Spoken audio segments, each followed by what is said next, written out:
नमस्कार दोस्तों, स्वागत है आप सभी का हमारे YouTube channel Gyanodaya coaching classes में। एक बार फिर से आपका बहुत बहुत स्वागत है हमारे क्लासेस में और आपका वंदन है, अभिनंदन है इस क्लास में। आज हम लोग स्टार्ट करने जा रहे हैं क्षेत्रक। क्या स्टार्ट करने जा रहे हैं? क्षेत्रक। एसएसटी में एक विषय होता है अर्थव्यवस्था, उसमें आपको एक टॉपिक पढ़ाया जाता है, एक चैप्टर है जिसका नाम है क्षेत्रक। क्या नाम है जिसका? क्षेत्रक नाम है। क्षेत्रक चैप्टर बहुत ही महत्वपूर्ण चैप्टर है। इस चैप्टर से जो है हर बार बोर्ड परीक्षा में कम से कम 5 से 6 नंबर के प्रश्न अवश्य आते हैं।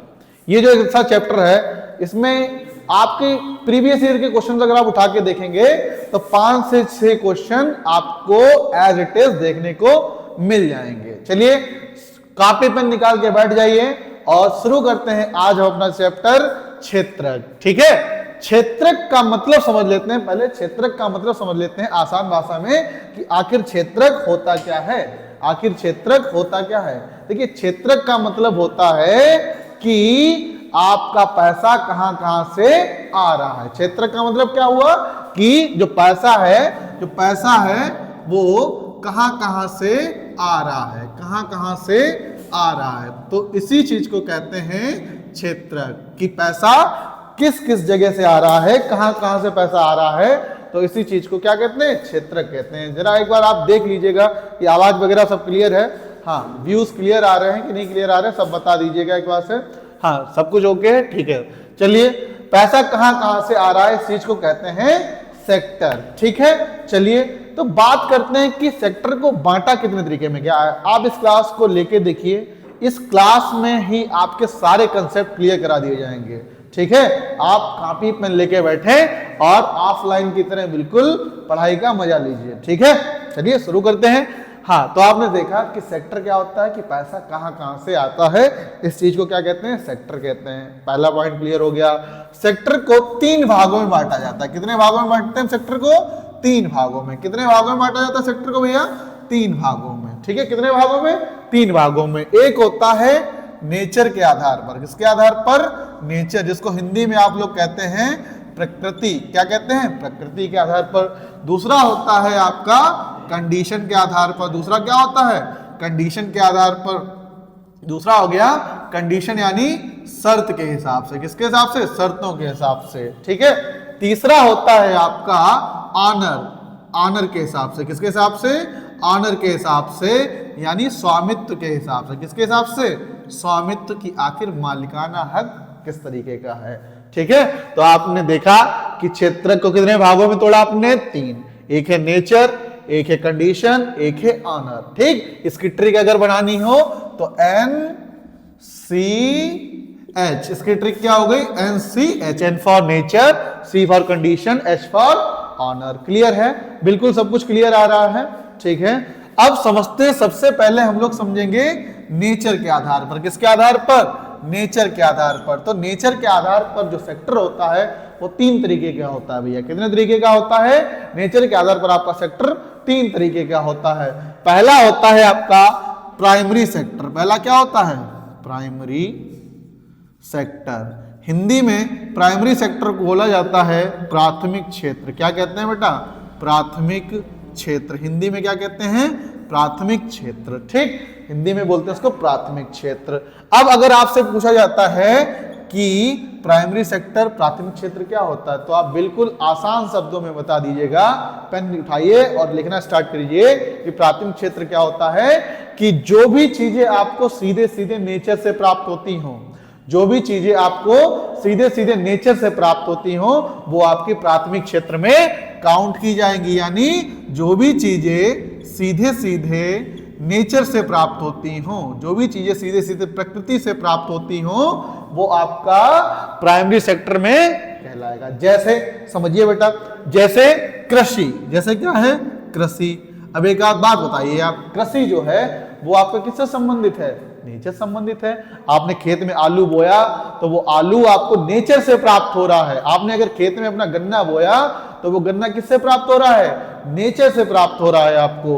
तो जो भी चीजें सीधे सीधे नेचर से जुड़ी होती हैं वो किस में जाएंगी? आपकी प्राथमिक क्षेत्रक में, प्राइमरी सेक्टर में। जैसे आपने बोल दिया पशुपालन। जैसे क्या बोल दिया? पशुपालन। जो आप गाय भैंस बकरी वगैरह पालते हैं, मुर्गी पालन हो गया, ये सब किस में जाएगा आपका प्राथमिक क्षेत्र में। यानी जो भी चीजें सीधे सीधे नेचर से जुड़ी हो। अच्छा, भैंस थोड़ी ना आपकी एयरटेल की आती है, आप बताइए। जो आपकी गाय है, किसी के यहाँ गाय कोई बंदी हो और कोई कहे कि गाय हमारी जियो गाय है, क्या आपकी जियो गाय है? जो सारी चीजें आपकी प्रकृति संबंधित होती हैं वो किस में कहलाएंगी? वो जाएंगी आपकी प्राथमिक सेक्टर में। क्लियर है? बिल्कुल ठीक है, सबको समझ में आ रहा है? अगर कोई भी दिक्कत हो तो आप बता दीजिएगा, कहीं पर किसी प्रकार की दिक्कत लगे तो आप मुझे बता दीजिएगा कमेंट के माध्यम से। तो एक हो गया आपका कृषि, हो गया पशुपालन, हो गया, जैसे आपका खनन हो गया। क्या हो गया? खनन। अब आप बालू वगैरह जमीन से निकालते हैं, ठीक है। चलिए देखते हैं, तो कुछ एग्जाम्पल के माध्यम से आपको बता रहे हैं कि प्राथमिक क्षेत्र क्या होता है, ठीक है। जैसे आपका हो गया कृषि, क्या हो गया बेटा? कृषि हो गया, ठीक है।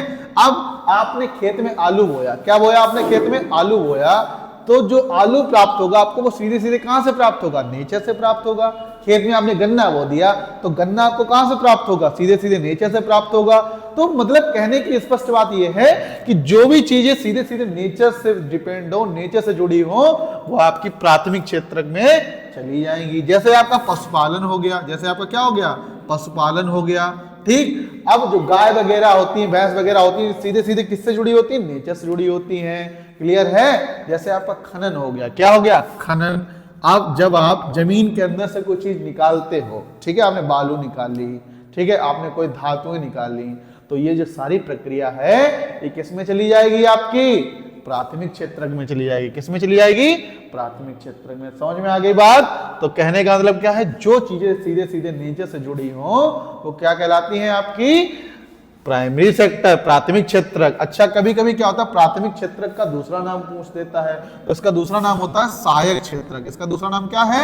सहायक क्षेत्र, जिसको हेल्पर सेक्टर के नाम से भी जाना जाता है। कई बार प्रश्न पूछा गया है कि प्राथमिक क्षेत्र को किस नाम से जानते हैं, तो वो है आपका सहायक क्षेत्र। क्लियर है? बात स्पष्ट है? किसी कोई समस्या परेशानी? चलिए अगला देखते हैं। नेचर के आधार पर एक प्राइमरी हो गया, अगला है एक सेकेंडरी सेक्टर। क्या है आपका? Secondary sector. सेकेंडरी सेक्टर जिसको बोला जाता है द्वितीयक क्षेत्र। क्या बोलते हैं हिंदी में इसको? द्वितीयक क्षेत्र। सेकेंडरी सेक्टर में क्या होता है? जो भी चीजें आपको प्राथमिक क्षेत्र से प्राप्त हुई हैं, ठीक है। एक बार स्क्रीन चेक कर लीजिएगा जरा, कोई समस्या तो नहीं है? हाँ, आप बता दीजिएगा कमेंट के माध्यम से, ताकि कोई समस्या हो तो उसका तुरंत निवारण करा दिया जाए। चलिए देखिए, सेकेंडरी सेक्टर क्या होता है? जो भी चीजें आपको प्राथमिक क्षेत्र से प्राप्त हुई हैं, जो भी वस्तुएं आपको प्राथमिक क्षेत्र से प्राप्त हुई हैं, उससे किसी वस्तु का निर्माण कर देना या विनिर्माण कर देना। यानी जो भी चीजें आपको प्राथमिक क्षेत्र से प्राप्त हुई हैं, उन चीजों से किसी नई चीज का या तो निर्माण कर देना या विनिर्माण कर देना। निर्माण या विनिर्माण की प्रक्रिया किसमें होती है? सेकेंडरी सेक्टर में होती है। क्लियर है? जैसे समझिए, खेत में आपने गन्ना बोया, ठीक है, खेत में आपने क्या बो दिया? गन्ना बो दिया। अब गन्ने से आपने जो है जूस निकाल लिया। गन्ने से क्या निकाल लिया? जूस निकाल लिया। तो गन्ना कहां प्राप्त हुआ? प्राथमिक क्षेत्र में। और गन्ने से क्या निकाल लिया? जूस बना लिया। तो जूस बनाना क्या हो गया? द्वितीयक क्षेत्र में आएगा। क्लियर है मेरी बात? समझ में आ रही मेरी बात? सबको स्पष्ट है? जैसे आपने खेत में आलू बोया था, ठीक है, अब आलू जब आपने बोया तो जो आलू है वो किससे संबंधित हो जाएगा? नेचर से संबंधित हो जाएगा। लेकिन आलू से आपने बना दिए चिप्स। क्या बना दिए? चिप्स बना दिए। जब चिप्स बना दिए तो चिप्स बनाने की प्रक्रिया किसमें जाएगी? सेकेंडरी सेक्टर में। सबको क्लियर है बातें? जैसे आपने बालू निकाली, जमीन से क्या निकाली? बालू निकाली। अब बालू से आपने ईंट बना दी। क्या बना दी? ईंट बना दी। तो ईंट जो बन रही है ईंट, तो वो किसमें जाएगी? आपकी द्वितीयक क्षेत्र में। क्लियर है? तो सरल शब्दों में सुन लीजिए, प्राथमिक क्षेत्र से जो भी चीजें आपको मिली हैं, उनसे आपने किसी वस्तु का या तो निर्माण कर दिया या विनिर्माण कर दिया, तो वो चीज आती है सेकेंडरी सेक्टर में। क्लियर है? चलिए, सेकेंडरी सेक्टर का जो दूसरा नाम होता है वो होता है औद्योगिक क्षेत्र। ठीक है, नोट डाल के लिख लीजिए। सेकेंडरी सेक्टर को किस अन्य नाम से जानते हैं? औद्योगिक क्षेत्र के नाम से भी जानते हैं। क्लियर है? सेकेंडरी सेक्टर किस नाम से जानते हैं? औद्योगिक क्षेत्र के नाम से भी जानते हैं। क्लियर है? चलिए तीसरा आ जाइए, टर्सरी सेक्टर। तीसरा क्या है आपका? Tertiary sector. आप लोग लिख ले मेरे साथ साथ। तीसरा है टर्सरी सेक्टर, जिसे कहते हैं तृतीयक क्षेत्रक। जिसे क्या कहते हैं? तृतीयक क्षेत्रक। और तृतीयक क्षेत्रक का एक जो अन्य नाम है इसको बोलते हैं सेवा क्षेत्रक। क्या बोलते हैं उसको? अच्छा, सेवा क्षेत्रक बोलते हैं। सेवा क्षेत्रक क्या होता है? आसान भाषा में समझिए। अच्छा, प्राथमिक में जो वस्तुएं प्राप्त हुई प्लस द्वितीयक में आपने जिनका निर्माण या विनिर्माण किया, तृतीयक में क्या करते हैं? उनको बेचने का काम किया जाता है। काहे का काम किया जाता है? बेचने का कार्य किया जाता है। काहे का कार्य किया जाता है बेटा? बेचने का कार्य किया जाता है। प्राथमिक में जो भी वस्तुएं प्राप्त हुई, ठीक, फिर द्वितीयक में आपने क्या किया? उनसे निर्माण या विनिर्माण किया।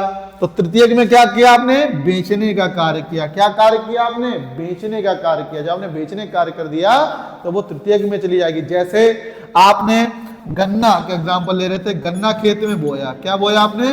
गन्ना खेत में बोया था। क्या बोया था आपने? गन्ना खेत में बोया था। एक बार चेक करके बताइएगा भैया कि पूरा आपको नीचे तक, यहां तक दिखाई दे रहा है, स्क्रीन में नीचे तक दिखाई दे रहा है यहां तक, ठीक है। चलिए, गन्ना आपने खेत में बोया। जब आपने गन्ना खेत में बोया तो ये हो जाएगा बेटा प्राथमिक क्षेत्रक। क्या हो जाएगा? प्राथमिक क्षेत्रक हो गया, ठीक। गन्ने से आपने जूस बना दिया। गन्ने से क्या बना दिया? जूस। तो जब जूस बनाया तो वो किस में चला जाएगा आपका? द्वितीयक सेक्टर में चला जाएगा। किस में चला जाएगा? सेकेंडरी सेक्टर में चला गया, द्वितीयक सेक्टर में चला गया। अब आपने क्या किया? जूस को बेच दिया। जूस को क्या किया? बेच दिया। सबसे पहले क्या हुआ? खेत में गन्ना बोया, यानी वो सीधे सीधे नेचर संबंधित है, तो प्राथमिक क्षेत्र। गन्ने से क्या किया? जूस बना लिया, तो वो किस में चला जाएगा? सेकेंडरी सेक्टर में। अब गन्ने के जूस को आपने बेच दिया। क्या किया? बेच दिया। जब बेच दिया तो वो चला जाएगा आपका तृतीयक क्षेत्रक में। किस में चला जाएगा? तृतीयक क्षेत्र में। क्लियर है सबको? वैसे ही एक और एग्जांपल समझने का प्रयास करिए। जैसे आपने खेत में आलू बोया तो वो क्या हो गया? प्राथमिक क्षेत्र हो गया। फिर आपने क्या किया? आलू से चिप्स बना लिए, तो जब आपने चिप्स बनाए तो वो आपका द्वितीयक क्षेत्रक में चला गया, ठीक है, द्वितीयक क्षेत्रक में चला गया। और क्या हुआ? जब आपने चिप्स को बेच दिया, जब आपने चिप्स को बेच दिया तब वो हो जाएगा आपका टर्सरी सेक्टर, तृतीयक क्षेत्र। क्लियर है सबको? तो नेचर के आधार पर आपने 3 सेक्टर देखे, प्राइमरी यानी प्राथमिक क्षेत्र, सेकेंडरी यानी द्वितीयक क्षेत्र, टर्सरी यानी तृतीयक क्षेत्र। एक बार जल्दी समअप करते हैं। प्राइमरी में क्या होता है? जो चीजें सीधे सीधे नेचर से जुड़ी होती हैं वो प्राइमरी सेक्टर। सेकेंडरी सेक्टर क्या होता है? जो चीजें आपको प्राइमरी से प्राप्त हुई हैं उनका निर्माण या विनिर्माण करना।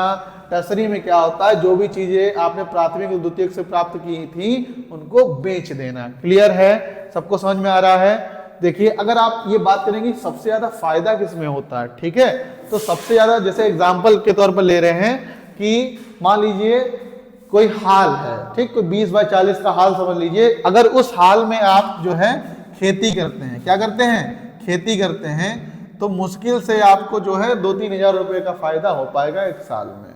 अब मान लीजिए, तो सबसे ज्यादा जो फायदा होता है वो तृतीयक क्षेत्रक में होता है। कैसे होता है मैं आपको समझा रहा हूं। अब मान लीजिए आप जो है कहीं किसी जगह पढ़ा रहे हैं, इतनी जगह में आपने पढ़ाना शुरू किया, ठीक है। पढ़ाना क्या है? सेवा का कार्य है। तो जो भी चीजें सेवा से जुड़ी होती है वो किस में जाएंगी? टर्सरी सेक्टर में जाएंगी। मान लीजिए आपने कोई कोचिंग स्टार्ट की, ठीक, उस हाल में मान लीजिए एक हाल में उसमें 100 बच्चे बैठ जाते हैं। कितने बच्चे बैठ जाते हो? 100 बच्चे बैठ जाते हो। अब 100 बच्चे बैठ जाते हो तो एक बच्चे की फीस अगर आपने 300 कर दी, ठीक, कितनी कर दी? तो 300 कर दी, तो एक महीने में आपको कितना पैसा मिलेगा? 30,000, ठीक। तो एक जगह जब आप प्राथमिक से जुड़े हुए थे तब आपको फायदा हो रहा था 6-7 महीने में 2-3 हजार का। कितना समय लगा? वहां लगभग 6 से 7 महीने का समय लगा, तब आपको 2-3 हजार रुपए फायदा हो पाया। लेकिन यहां देखिए टर्सरी सेक्टर में आपने बच्चों को पढ़ाना शुरू किया, अगर आपके पास इतना डेटा हो गया तो एक ही महीने में आपका कितना डेटा हो जाएगा? 30,000 का। तो अगर आपसे पूछा जाए कि सबसे ज्यादा प्रॉफिट किस क्षेत्र में होता है, तो वो होता है आपका टर्सरी सेक्टर में। किसमें होता है? टर्सरी सेक्टर में होता है। हाँ, ये है एक बार थोड़ा हैवी इन्वेस्टमेंट होता है, ठीक है, आपको व्यवस्था बनानी पड़ेगी, बेंच लगानी पड़ेगी, लाइट लगानी पड़ेगी, बोर्ड लगाना पड़ेगा, ठीक है, और भी चीजें इंतजाम करनी पड़ेगी। लेकिन उसके बाद जो है चीजें जो है धीरे धीरे फ्रूटफुल साबित होती हैं। तो क्लियर हो गया? आप सभी को क्लियर हो गया? उम्मीद करते हैं क्लियर हो गया होगा। तो अब आते हैं कंडीशन के आधार पर। किसके आधार पर? कंडीशन के आधार पर, ठीक है। अब शर्तों के हिसाब से देखिए, चैप्टर बहुत इंपॉर्टेंट चैप्टर है आपका। कॉपी पेन जो है बिल्कुल छोड़ना नहीं, ध्यान सुनिए और नोट करते चलिए, साथ साथ में नोट्स भी बनाने हैं आपको। कंडीशन के आधार पर देखेंगे तो कंडीशन के आधार पर दो तरीके का होता है। एक होता है ऑर्गेनाइज्ड सेक्टर। क्या होता है? ऑर्गेनाइज्ड। ऑर्गेनाइज्ड सेक्टर मतलब संगठित क्षेत्र, संगठित क्षेत्र। अब अगर आपसे कोई पूछता है कि भैया संगठित क्षेत्र क्या होता है, तो आप बताना किसी भी कार्य को करने में अगर टाइमिंग फिक्स है, क्या फिक्स है? टाइमिंग, सैलरी फिक्स है और प्लस लीव्स यानी छुट्टियां फिक्स हैं। क्या है? ये सभी फिक्स हैं कि हाँ इतने बजे इतना काम करना होगा। तो जब टाइमिंग फिक्स हो, तनख्वाह फिक्स हो और छुट्टियां फिक्स हो तो वो किस में जाएगा? ठीक है, ऑर्गेनाइज सेक्टर। तीनों चीजें फिक्स होनी चाहिए, नहीं कि टाइमिंग फिक्स है, सैलरी फिक्स है, छुट्टियां नहीं फिक्स है, तो फिर आपका उसमें संगठित क्षेत्र में नहीं जाएगा। तीनों चीजें फिक्स होनी चाहिए। संगठित क्षेत्र क्या होता है? इसमें आने जाने का समय फिक्स हो, क्लियर है, सैलरी फिक्स हो, क्लियर है, छुट्टियां फिक्स हो, क्लियर है, तो वो किसमें जाएगा? संगठित में। जैसे आपसे बोल दिया कोई लोको पायलट है, ठीक है, कोई ट्रेन चला रहा है, ठीक, तो अगर आपसे पूछा गया कि बताओ भैया कि वो व्यक्ति ट्रेन चला रहा है, तो वो किस में जाएगा? संगठित में होगा कि नहीं होगा? टाइमिंग उसकी संगठित में जाएगी कि नहीं जाएगी?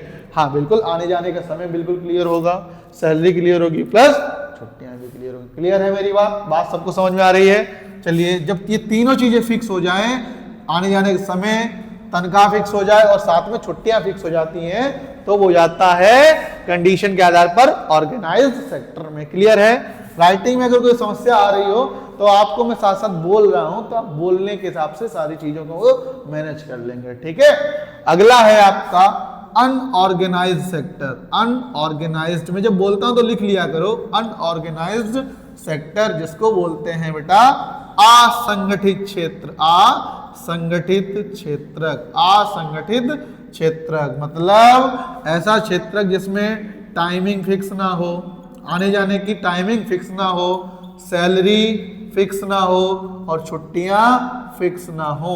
जब ये फिक्स ना हो, ठीक, फिक्स ना हो, तब वो होता है अनऑर्गेनाइज्ड सेक्टर, असंगठित क्षेत्र। जैसे मान लीजिए मैं कोई दुकान किए हूं, ठीक है, मान लीजिए कि मेरी एक कोई दुकान है, अब मेरा मन किया हम 8 बजे जाए कि 10 बजे जाए, और मेरा मन किया तो हम उस दिन जाए ही ना, तो मेरी आने जाने की कोई भी टाइमिंग फिक्स नहीं है। अब मान लीजिए किसी महीने में मुझे 10,000 का प्रॉफिट हो गया, किसी महीने में 20,000 का प्रॉफिट हो गया, किसी महीने में 1,000 रुपए का प्रॉफिट भी नहीं हुआ, तो सैलरी भी फिक्स नहीं है। अब मान लीजिए मेरा मन है कि हम महीने के 30 दिन जा रहे हैं, हमारा मन है कि हम तो पूरे महीने के 30 दिन शटर डाल देंगे दुकान में, जाएंगे ही नहीं कतई, तो ये सारी चीजें अगर फिक्स ना हो तो वो किस में जाएगा? आपका असंगठित क्षेत्र में जाएगा। क्लियर है? सबको समझ में आ रहा है? ठीक है, वेरी गुड। अगला है ऑनर के अकॉर्डिंग। अगला क्या है आपका? ऑनर के अकॉर्डिंग। ऑनर के अकॉर्डिंग क्या है समझते चलिएगा। ऑनर के अकॉर्डिंग क्या होता है? सबसे पहला होता है पब्लिक सेक्टर। सबसे पहले क्या है? Public sector. पब्लिक सेक्टर को गवर्नमेंट सेक्टर भी बोलते हैं। पब्लिक सेक्टर को क्या बोलते हैं? Government sector. इसको हिंदी में बोलते हैं बेटा सार्वजनिक क्षेत्र। सार्वजनिक क्षेत्र मतलब जिसमें सरकार का पैसा लगा हुआ है। जिसमें किसका पैसा लगा हुआ है? सरकार का। सब कुछ विजिबिलिटी क्लियर है? ठीक है, सब कुछ क्लियर है? ठीक है, तो सार्वजनिक क्षेत्र क्या होता है बेटा? कि जिसमें सरकार का पैसा लगा हुआ होता है, वो किस में जाएगा? आपका सार्वजनिक क्षेत्र में जाएगा, पब्लिक सेक्टर में जाएगा। किसके अकॉर्डिंग? ऑनर के अकॉर्डिंग, स्वामित्व के अकॉर्डिंग। दूसरा होता है बेटा प्राइवेट सेक्टर। दूसरा क्या होता है? प्राइवेट सेक्टर, निजी क्षेत्र। इसको हिंदी प्राइवेट मतलब निजी क्षेत्र, जिसमें किसी खास व्यक्ति या समुदाय का पैसा लगा होता है, मतलब जिसमें सरकार का पैसा नहीं लगा होता है, सरकार इन्वॉल्व नहीं होती है, जिसमें किसी खास व्यक्ति या संगठन का पैसा लगा होता है, वो कहलाता है आपका प्राइवेट सेक्टर। सबको क्लियर है? सबको हर चीज समझ में आ रही है? बिल्कुल। चलिए, एक होता है बेटा ऑनर के अकॉर्डिंग में बोलते हैं, ऑनर के मतलब इसका जो है ऑनर के अकॉर्डिंग आपने एक पब्लिक सेक्टर देख लिया, एक आपने प्राइवेट सेक्टर देख लिया, एक होता है बेटा PPP। इसकी फुल फॉर्म होती है public private partnership. Public private partnership, public private partnership. अब आप पूछेंगे सर PPP क्या होता है? PPP क्या होता है बेटा? जिसमें सरकार का भी पैसा लगा हो और किसी निजी व्यक्ति का या संस्था का भी पैसा लगा हो, जैसे आपके हो गए क्या, जैसे आपके मेट्रो स्टेशन वगैरह हो गए, इसमें सरकार का भी पैसा लगा होता है और निजी व्यक्तियों का भी पैसा लगा होता है। तो मतलब ऐसी संस्थाएं जिसमें सरकार का भी पैसा लगा हो और किसी निजी संगठन या निजी व्यक्ति का भी पैसा जब लगा होता है तब वो कहलाता है पीपीपी। क्लियर है, सबको समझ में आ रही बातें। चलिए उदाहरण के माध्यम समझते हैं कि मान लीजिए कोई व्यक्ति कृषि करता है, क्या करता है, खेती करता है। तो अगर खेती करता है तो किस में जाएगा, प्राइमरी सेक्टर में जाएगा। किस में जाएगा बेटा, प्राइमरी सेक्टर में। इधर नेचर के हिसाब से किस में जाएगा, प्राइमरी सेक्टर में। कंडीशन के हिसाब से खेती वाला व्यक्ति किस में जाएगा बताओ, अनऑर्गेनाइज सेक्टर में, असंगठित क्षेत्र में। क्यों भैया, खेती में टाइमिंग फिक्स है क्या? अरे मन हुआ तो पूरे दिन खेत में लेटे रहे, मन नहीं हुआ तो कभी नहीं गए, मन हुआ तो पूरे दिन मेड़ पे ही लेटे रहे वहीं, ठीक है। और अगर मन नहीं हुआ तो नहीं गए। क्या सैलरी फिक्स है? अरे पता नहीं कब पानी नहीं बरसने लगे, कब ओला पड़ जाए, कुछ भरोसा है कुछ? अगला क्या छुट्टियां फिक्स हैं? वही बात, मन हुआ तो गए, नहीं हुआ तो नहीं गए, घर में पड़े रहे, ठीक है। इसमें किस में जाएगा बेटा, इसमें जाएगा आपका प्राइवेट में जाएगा। क्लियर है। अब मान लीजिए कोई गवर्नमेंट टीचर है, मान लीजिए क्या है, कोई गवर्नमेंट टीचर है। गवर्नमेंट टीचर के बारे में देखते हैं। तो गवर्नमेंट टीचर क्या कर रहा है, अपनी सेवा दे रहा है, भाई सेवा ही दे रहा है, ठीक है, सेवा दे रहा है। तो सेवा में किस में चला जाएगा ये, इसमें सॉरी नेचर के अकॉर्डिंग किस में जाएगा, तृतीय क्षेत्र में। कंडीशन के हिसाब से किस में जाएगा, ऑर्गेनाइज सेक्टर में। उसकी टाइमिंग फिक्स होती है भाई, उसका आने जाने समय फिक्स होता है। बात वो अलग है कि समय 9 बजे का जाते हैं, 10 बजे, 10:30 बजे, 11 बजे, वो बात अलग है। लेकिन लिखित रूप में से तो टाइमिंग फिक्स है कि नहीं फिक्स है, बिल्कुल फिक्स है। सैलरी भी फिक्स होती है और बेटा छुट्टियां भी फिक्स होती हैं। क्लियर है। तो इसमें चला जाएगा ये सरकारी टीचर, किस में चला जाएगा, संगठित क्षेत्र में। इसमें किस में जाएगा, इसमें भी सार्वजनिक क्षेत्र में जाएगा, गवर्नमेंट में जाएगा। मान लीजिए कोई प्राइवेट टीचर है, ठीक है। अब मैं अपनी बात बताता हूं, तो मैं किस में जाऊंगा, मेरा भी काम सर्विस का है, मैं भी जो है सेवा देने का कार्य करता हूं, तो वो किस में चला जाऊंगा, जितनी भी आपकी नौकरी होती है, जितना बिजनेस वगैरह होता है, सब किस में जाएगा, आपका टर्सरी सेक्टर में जाता है। तो मैं भी किस में जाऊंगा, प्राइवेट टीचर किस में जाएगा, प्राइवेट टीचर भी आपका जो है टर्सरी सेक्टर में जाएगा। इसमें किस में जाएगा, देखिए इसमें बात होती है कि वो जिस संस्था में पढ़ा रहा है उस किस तरीके की संस्था। अगर बहुत अच्छी खासी संस्था है तो जो अच्छे खासे स्कूल होते हैं वहां की टाइमिंग भी फिक्स होती है, सैलरी फिक्स होती है, छुट्टियां भी फिक्स होती हैं। और कोई कोई स्कूल ऐसे होते हैं कि उसमें सैलरी फिक्स ही नहीं होती, छुट्टियां फिक्स ही नहीं होती हैं, तो वो उसकी जो है रेपुटेशन के अकॉर्डिंग जाएगा, ठीक है। अगर अच्छे खासे स्कूल हैं तो ऑर्गेनाइज्ड में, और अच्छे खासे स्कूल मतलब सो कॉल्ड अच्छे खासे स्कूल नहीं तो अनऑर्गेनाइज्ड। इसमें किस में जाएगा बेटा, प्राइवेट सेक्टर में, ठीक है। क्लियर है। जैसे मान लीजिए मछुआरा किस में जाएगा, क्वेश्चन पूछा जाता है बहुत आपका कि मछुआरा किस क्षेत्र से संबंधित है। तो मछुआरा मछली पालन का कार्य करता है, मछली पकड़ने का कार्य करता है, तो मछलियां सीधे सीधे किस में जाएंगी, आपकी प्राइमरी सेक्टर में। क्लियर है। इसमें किस में जाएगा मछुआरा, अरे यार मछुआरा टाइमिंग सैलरी लीव क्या फिक्स होती है नहीं, तो अनऑर्गेनाइज्ड में जाएगा। और इसमें किस में जाएगा, प्राइवेट में जाएगा। क्लियर है, सबको समझ में आ रहा है, सब कुछ क्लियर है। तो देखिए ये चैप्टर बहुत ही महत्वपूर्ण चैप्टर था, एक बार रिवीजन कर लेते हैं। आपने पढ़ा क्षेत्र, सेक्टर, सेक्टर का मतलब होता है पैसा कहाँ कहाँ से आ रहा है, ठीक। 2 मिनट में समअप करते हैं इसको। फिर आपने पढ़ा सेक्टर को 3 भागों में बांटते हैं, नेचर, कंडीशन, ऑनर, जिसकी ट्रिक बना ली हमने NCH। प्रकृति के अकॉर्डिंग देखा, पहला है प्राथमिक क्षेत्र की अगर कोई भी चीज आपको सीधे सीधे नेचर से प्राप्त होती है तो प्राथमिक क्षेत्र में जाता है भैया, ठीक। जैसे कृषि, पशुपालन, खनन इत्यादि वगैरह। दूसरा है द्वितीय क्षेत्र, सेकेंडरी क्षेत्र, जिसका दूसरा नाम औद्योगिक क्षेत्र भी होता है। जो भी चीजें आपको प्राथमिक से प्राप्त हुई उसका आपने निर्माण या विनिर्माण की प्रक्रिया अगर हो रही है तो वो सेकेंडरी में जाएगा। क्लियर है। और प्राथमिक और द्वितीय से जो भी चीजें आपने बनाई हैं अगर उसको बेचने का कार्य कर दिया गया, सेवा देने का कार्य कर दिया गया, तो वो सर्विस सेक्टर में जाएगा। क्लियर है। इधर फिर आपने देखा कंडीशन के अकॉर्डिंग ऑर्गेनाइज सेक्टर, संगठित क्षेत्र, ठीक है, जिसमें टाइमिंग, सैलरी, छुट्टियां सभी फिक्स हो। एक बार चेक कर लीजिए कोई समस्या तो नहीं आ रही है। स्क्रीन की तरफ जरा एक बार ध्यान से देखेंगे, कोई समस्या हो तो बता दीजिएगा मुझे, कोई समस्या तो नहीं आ रही है। हाँ कभी कभी ऐसा होता है कि पढ़ाते रहते हैं और कुछ जो है टेक्निकल के लिए आ जाता है तो पूरी मेहनत जो है बेकार चली जाती है, तो आप लोगों से पूछना पड़ता है मुझे, ठीक है। चलिए, तो ऑर्गेनाइज सेक्टर क्या है, इसमें टाइमिंग, सैलरी और छुट्टियां सभी फिक्स हो वो इसमें जाएगा। क्लियर है। अगला देखते हैं अनऑर्गेनाइज सेक्टर, असंगठित क्षेत्र, जिसमें टाइमिंग फिक्स ना हो, सैलरी फिक्स ना हो, छुट्टियां फिक्स ना हो, तो वो किस में जाएगा, अनऑर्गेनाइज सेक्टर में। क्लियर है। अगला है आपका पब्लिक सेक्टर, गवर्नमेंट सेक्टर, ठीक, जिसमें आपका सरकार का पैसा लगा हुआ होता है, वो किस में जाएगा, पब्लिक सेक्टर में। क्लियर है, मेरी आवाज सबको क्लियर आ रही है, ठीक है।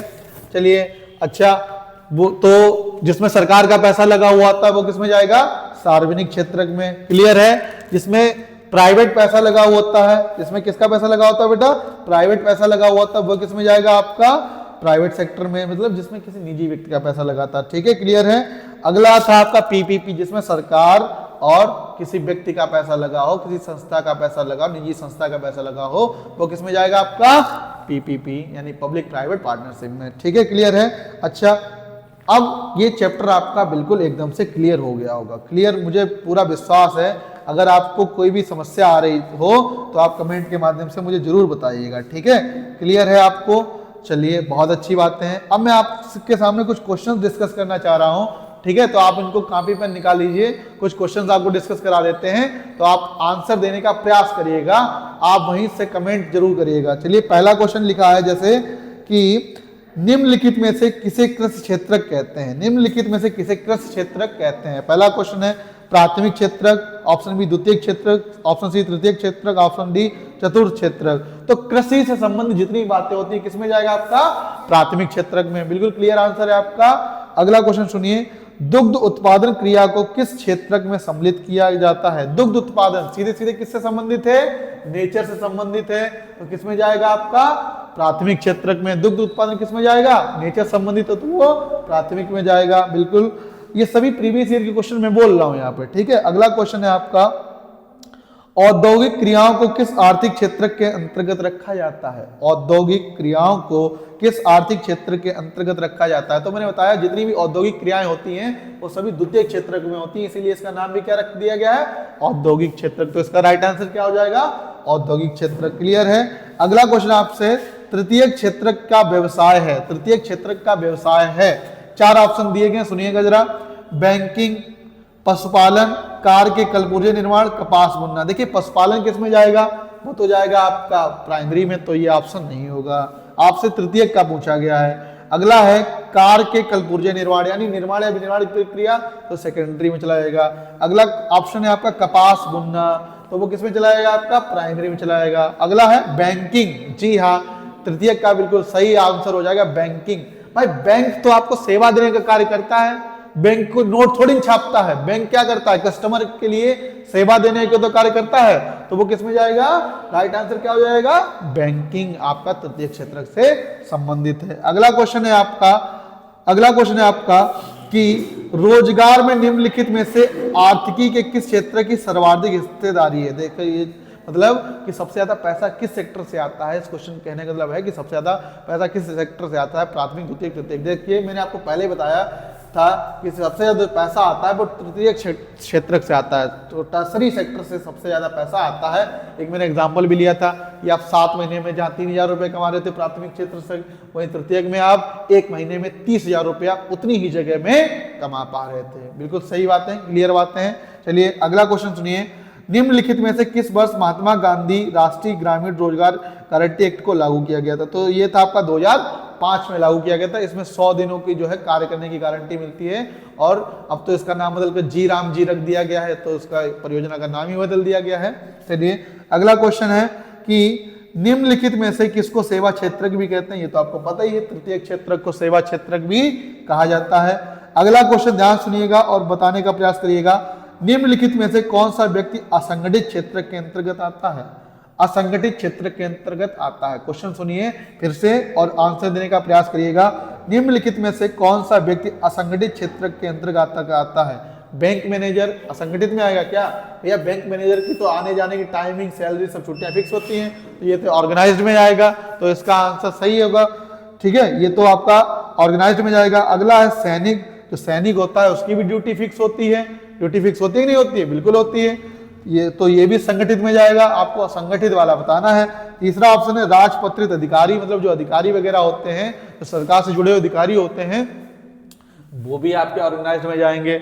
चौथा ऑप्शन दिया गया है कृषि मजदूर, बिल्कुल सही आंसर है, कृषि मजदूर ही आपका अनऑर्गेनाइज सेक्टर में जाएगा, क्योंकि कृषि मजदूर की आने जाने की कोई भी टाइमिंग फिक्स है क्या, सैलरी फिक्स है क्या, नहीं है, छुट्टियां फिक्स है क्या, नहीं है, तो कृषि मजदूर इसका सही उत्तर हो जाएगा। कुछ क्वेश्चंस और रह गए, करा देते हैं आपको।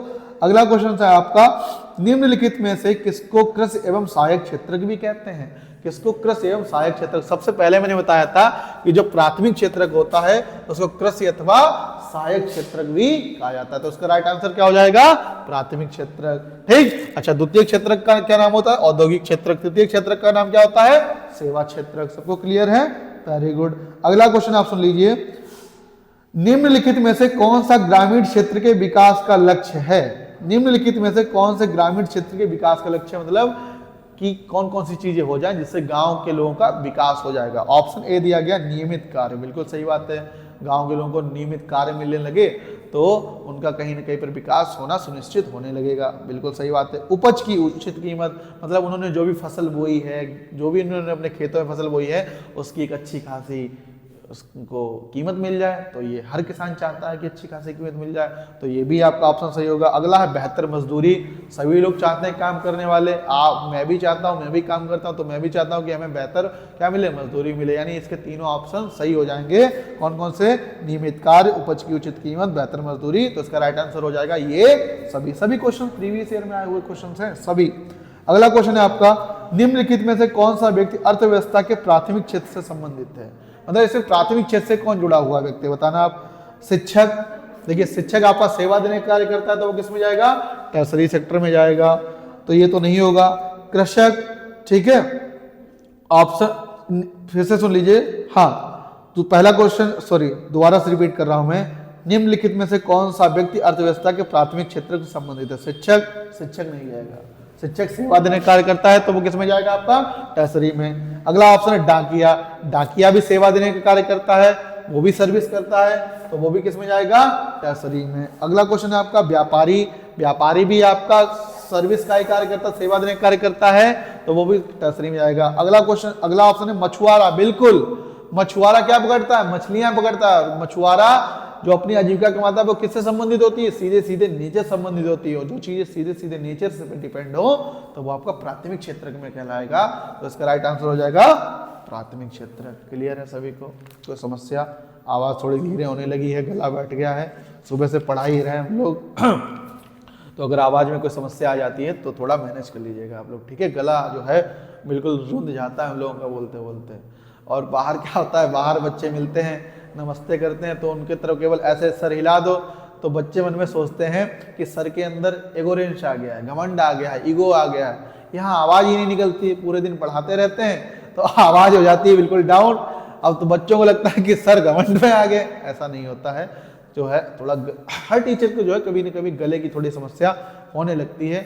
चलिए, और हम लोग का कार्य ही बोलना, अगर हम लोग बोलेंगे नहीं तो मामला बनेगा नहीं। बोलना तो है ही हम लोगों को, चाहे हंस के बोले चाहे रो के बोले, है ना? चलिए, तो अगला क्वेश्चन है आपका ऑनलाइन फूड डिलीवरी। अब आप लोग बताइएगा, क्वेश्चन बताइए, सुनिए, देखिए, बताइए मुझे कमेंट में जरूर बताइए, ऑनलाइन फूड डिलीवरी का कार्य किस क्षेत्र का व्यवसाय है? ऑनलाइन फूड डिलीवरी का कार्य किस क्षेत्र का व्यवसाय है? प्राथमिक नहीं, क्योंकि वो तो नेचर संबंध। द्वितीय निर्माण या विनिर्माण नहीं। तृतीय, हाँ बिल्कुल, ऑनलाइन फूड डिलीवरी वाला भी तो सेवा ही दे रहा है, वो भी तो सेवा ही के कार्य कर रहा है, तो वो भी किस में जाएगा? तृतीय में जाएगा। क्लियर है सभी को? तो इसका राइट आंसर तृतीय क्षेत्र को जाएगा। अगला क्वेश्चन है आपका, लास्ट क्वेश्चन है, सूचना एवं संचार प्रौद्योगिकी का आर्थिक क्षेत्रक है। सेकेंड लास्ट क्वेश्चन है, सॉरी, सूचना एवं संचार प्रौद्योगिकी का आर्थिक क्षेत्रक है। तो इसमें आपको डेट बताना है, प्राथमिक, द्वितीयक, तृतीयक, चतुर्थक। तो सूचना एवं संचार प्रौद्योगिकी भी आपकी सेवा का ही कार्य करता है। जो भी चीजें सेवा का कार्य करें वो सीधा सीधा आपका टर्सरी सेक्टर में चला जाएगा। और आपके लिए होमवर्क के लिए मैं क्वेश्चन दे रहा हूं, आप पेन और कॉपी निकालिए और होमवर्क में बताना मुझे, एक वस्तु का, आप क्वेश्चन लिख लीजिए इसको, एक वस्तु का अधिकांशतः प्राकृतिक प्रक्रिया से उत्पादन किस क्षेत्र में सम्मिलित है? फिर से सुन लीजिए, एक वस्तु का अधिकांशतः प्राकृतिक प्रक्रिया से उत्पादन किस क्षेत्र में सम्मिलित है?